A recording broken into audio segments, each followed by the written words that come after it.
На сегодня перед системой подготовки рабочих кадров ставятся абсолютно новые требования. И вообще это тенденция такая развития системы подготовки рабочих кадров, мировая тенденция, да, что человек в течение своей жизни получает, меняет свою профессию 7 или 8 раз.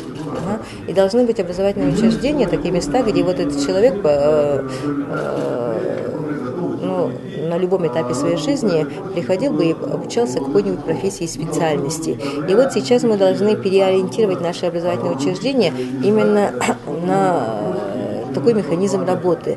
Они не должны быть у нас ориентированы именно на работу только с выпускниками средних образовательных учреждений, это школ.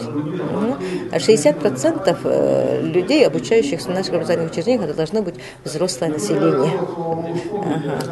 Это пока очень сложно. И вот мы создаем сегодня многофункциональный центр прикладных квалификаций на базе наших образовательных учреждений.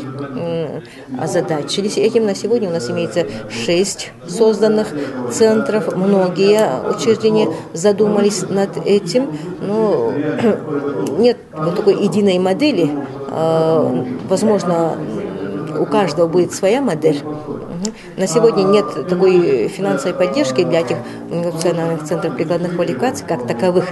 Нет, нигде вот они не прописаны так. И вот сейчас образовательные учреждения с помощью тех же работодателей, с помощью тех же муниципальных районов, где они расположены, они должны разрабатывать модели и создавать уже, чтобы население этого района, этих мест, этих территорий приходило и получало профессию или специальность.